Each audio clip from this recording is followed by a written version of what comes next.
Now we're going to see a smart sofa and bed with its storage. There are two drawers on the bottom side.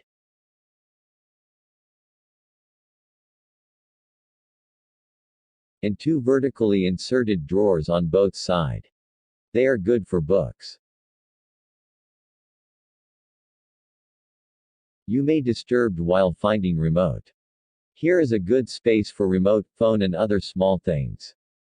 Most storages are hidden. You might need like that. Are you thinking how it changes to bed? Let's see how it changes. First you need to pull the bottom side slightly.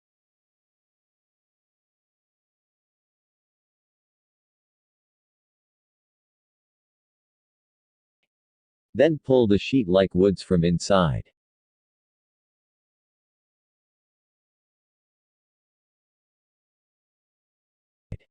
Finally the sponges one by one.